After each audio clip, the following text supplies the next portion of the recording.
In 1893, American businessmen overthrew Hawaii's queen at gunpoint. They didn't ask permission from the Hawaiian people. They just took it by force. The United States military helped them do it deliberately. Within 5 years, Hawaii became American territory against Hawaiians' will. The coup leaders became millionaires overnight. Their descendants are billionaires today. This is the story of how America stole paradise, and why you never learned this in school. To understand how Hawaii was stolen, you need to understand how Americans got there first. In the early 1800s, Hawaii was an independent sovereign kingdom, recognized by Britain, France, and the United States as legitimate. The Hawaiian monarchy ruled 8 islands in the Pacific Ocean. King Kamehameha unified the islands in 1810 under one rule. Hawaii had its own language, culture, laws, and government, a functioning nation for centuries. But in the 1820s, American missionaries began arriving on ships. They came to convert Hawaiians to Christianity officially, but they saw something else: the most fertile soil they'd ever seen in their lives, perfect for growing sugarcane commercially. By the 1840s, American businessmen were buying up Hawaiian land. They weren't tourists or visitors. They were colonizers with business plans. They built massive sugar plantations across the Hawaiian Islands, importing workers from China, Japan, and the Philippines for labor, making fortunes selling sugar to America and Europe for profit. By 1875, sugar was Hawaii's largest export by far, and American businessmen controlled almost all of it completely. The Hawaiian kings allowed this because it brought wealth. They believed commerce would strengthen Hawaii and protect independence. They were wrong about that. The businessmen wanted more than just land and profits. They wanted political power too. But there was a problem. Under Hawaiian law, only Hawaiian citizens could vote in elections. Most were native Hawaiians who supported the monarchy strongly. The American plantation owners couldn't control elections or laws. They were rich but powerless politically, so they decided to change the rules by force. In 1887, they formed a secret group called the Hawaiian League for Power, also known as the Committee of Safety euphemistically, led by a man named Loren Thurston, a lawyer, and Sanford Dole, a judge. Yes, that Dole family name. The Pineapple Empire Dole you know, built on stolen Hawaiian land. These men had a plan ready. Force the Hawaiian king to give them political power, or remove him completely if necessary. On July 6, 1887, they made their move violently. Armed militia surrounded Iolani Palace where King Kalakaua lived. They presented him with a new constitution they'd written. The king read it and understood what it meant. This constitution stripped him of nearly all his power. It gave control to a cabinet appointed by legislators who would be chosen by property owners only, meaning the American businessmen would control the government completely. It also removed voting rights from most native Hawaiians. You needed to own property and pass literacy tests conducted in English, not Hawaiian. The king refused to sign it. The militia leaders made their position clear and threatening. Sign it or we remove you by force immediately. We have guns and soldiers ready. The American government won't help you. Sign or there will be bloodshed. King Kalakaua looked at the guns aimed at his palace. He knew he couldn't win. On July 6, 1887, he signed under duress and threat. Hawaiians call it the Bayonet Constitution to this day, because it was signed at the point of a bayonet, not through democracy or votes. Through violence and threats alone, the American businessmen now controlled Hawaii without actually annexing it. They had power without responsibility, profits without patriotism to Hawaii, but they wanted more control. In 1891, King Kalakaua died suddenly while visiting California. His sister became queen immediately. Her name was Liliuokalani. She was 52 years old. A composer, diplomat, and devout Christian who spoke perfect English. She had watched her brother humiliated by the businessman, forced to surrender his power. She decided things would be different. Queen Liliuokalani had a plan. Restore power to native Hawaiians. Undo the Bayonet Constitution completely. Give her people their vote back. Queen Liliuokalani began her reign with hope for change. She believed in constitutional monarchy and rule of law. But she also believed Hawaiians deserved their rights back. For 2 years, she worked within the system carefully, building support among native Hawaiians, planning a new constitution that would restore their power. The American businessmen watched her nervously. They knew what she planned. If native Hawaiians regained voting rights, they'd lose control. Their profits depended on controlling the government and laws. Loren Thurston and Sanford Dole met in secret often.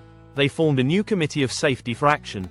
13 men total in membership, all American or European businessmen, not a single native Hawaiian. Their goal was clear from start: remove the Queen before she could change the Constitution. Install a provisional government controlled by them exclusively.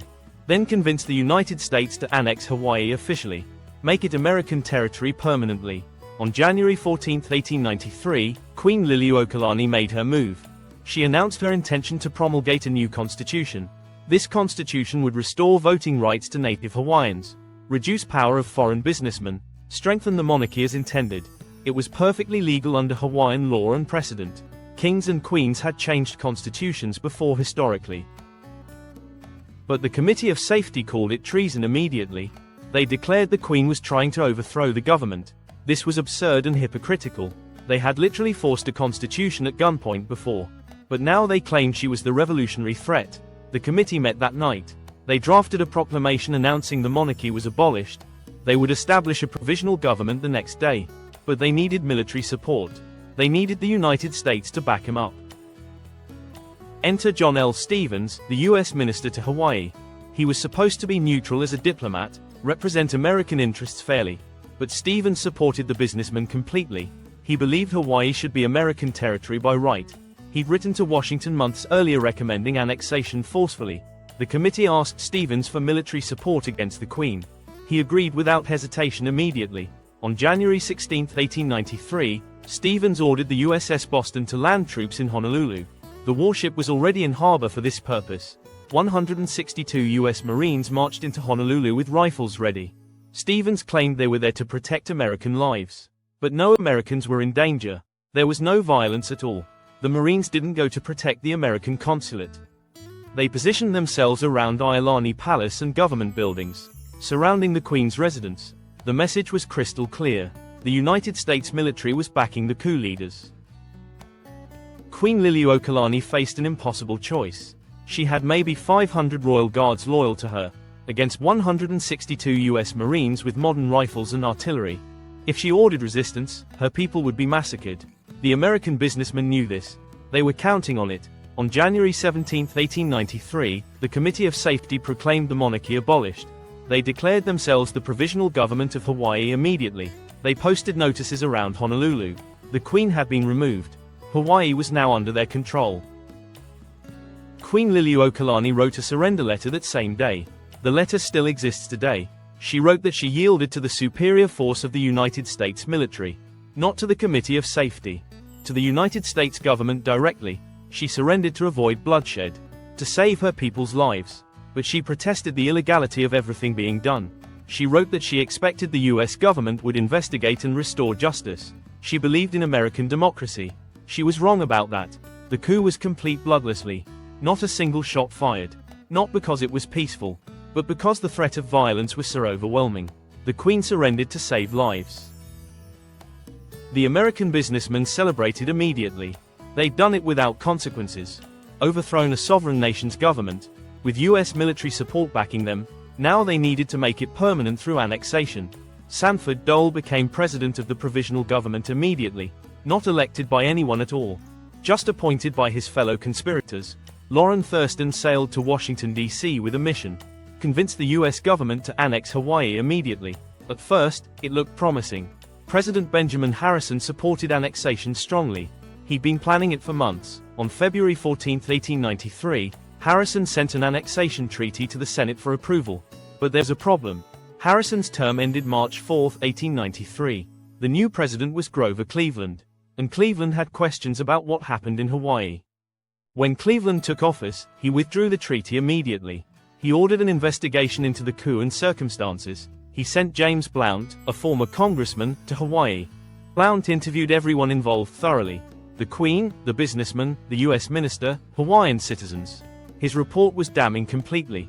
Blount concluded that the overthrow was completely illegal and unjust. US Minister Stevens had conspired with the businessmen beforehand. The Marines' landing was coordinated to support the coup. Without US military support, the coup would have failed. The Queen surrendered only because of US military presence. Most native Hawaiians opposed the provisional government completely. Blount recommended the Queen be restored to power immediately.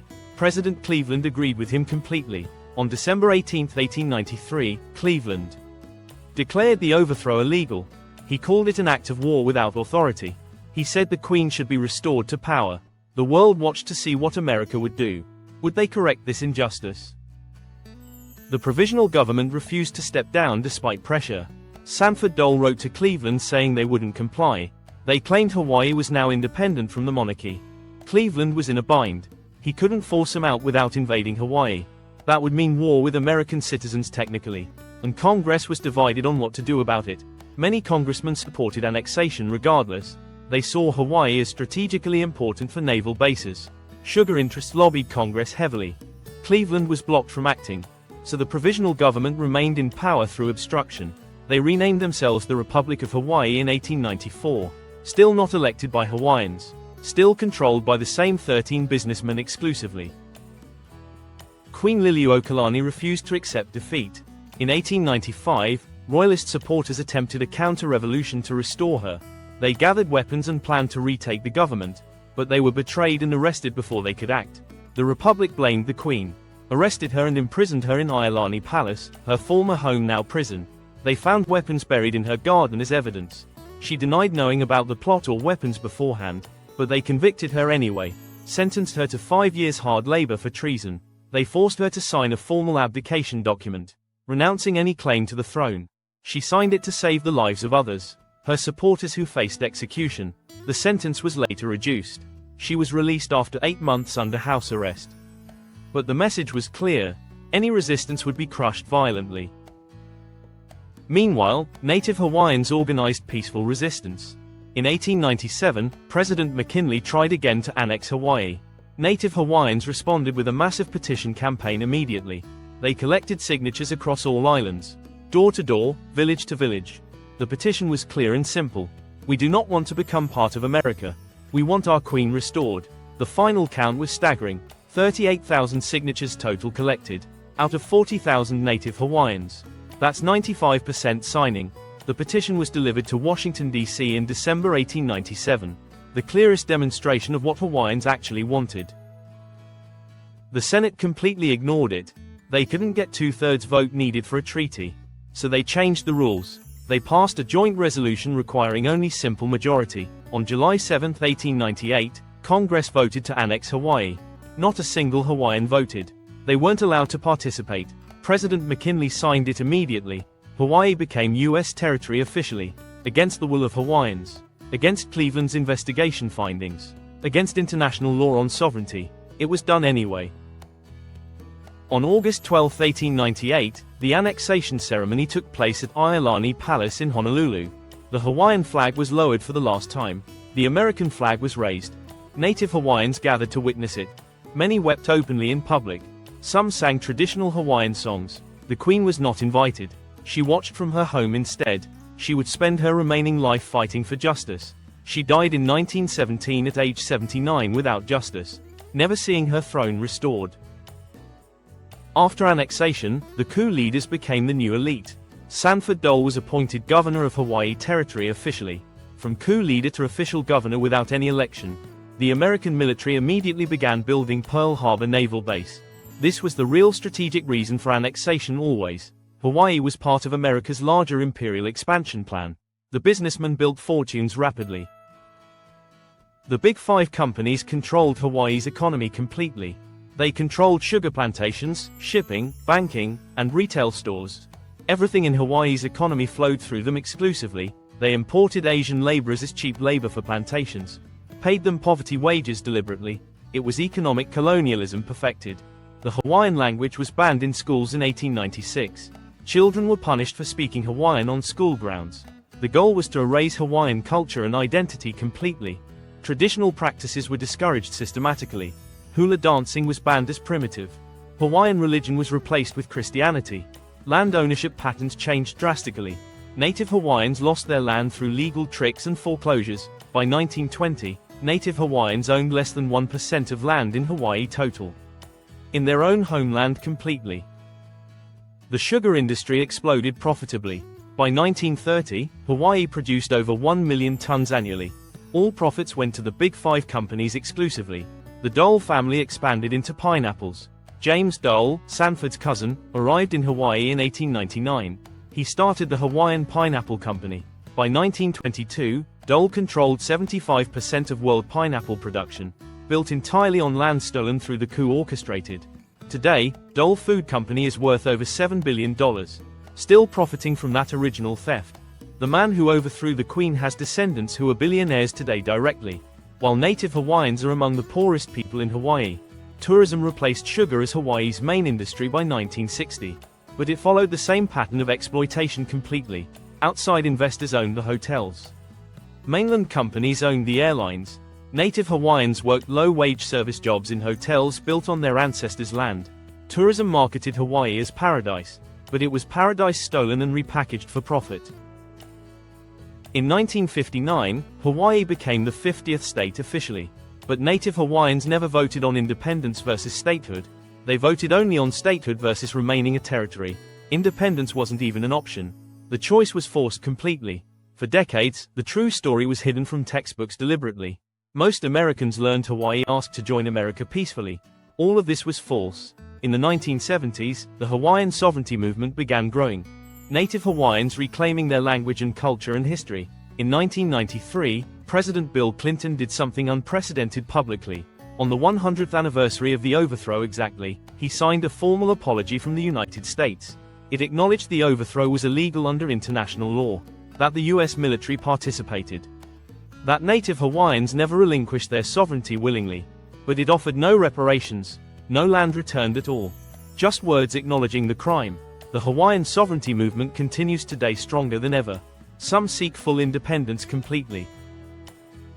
Others seek self-governance under the US framework. All agree on one thing. What happened in 1893 was illegal, immoral, and wrong. And it has never been properly addressed or corrected. Meanwhile, the economic inequality persists today. Native Hawaiians make up 20% of Hawaii's population, but own less than 1% of the land. Home prices average over $800,000 today.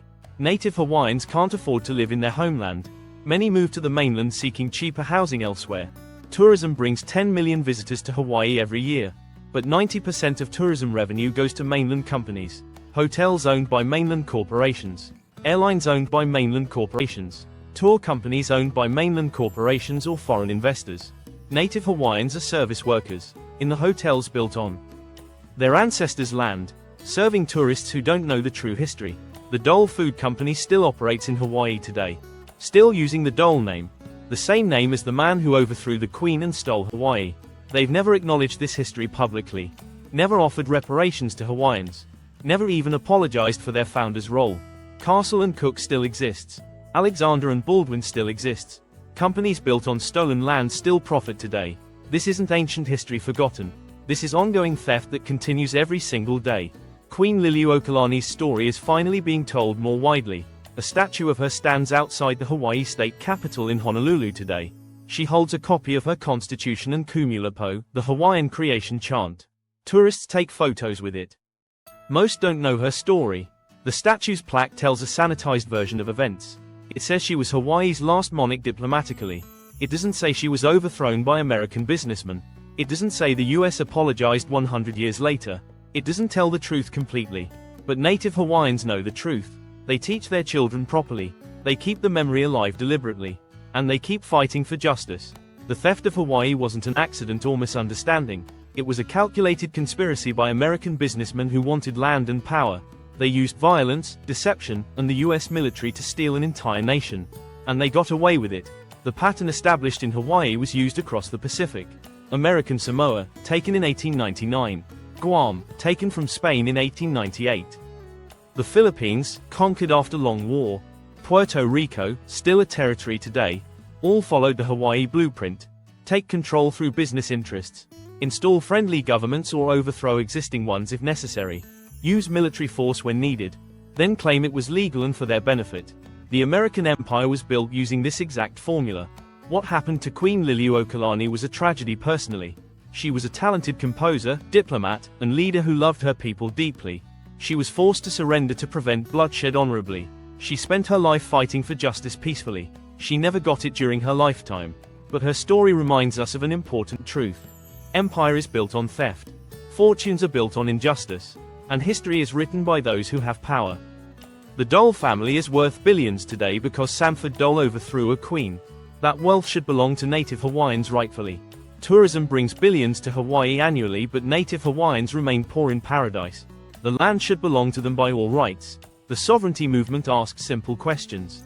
If the overthrow was illegal, why hasn't it been reversed? If America apologized for the crime, why no reparations or justice? If Hawaiians never consented to annexation, why are they still part of America today? These are uncomfortable questions for America, because answering them honestly requires admitting ongoing theft, and perhaps giving back what was stolen so long ago. Most Americans don't know this story. They think Hawaii just became American territory somehow peacefully. They don't know about the coup or the Queen. They don't know about the petition with 38,000 signatures. They don't know that every native Hawaiian opposed annexation. Now you know the truth completely. Hawaii wasn't purchased or freely given. It was stolen at gunpoint. And the thieves became billionaires today.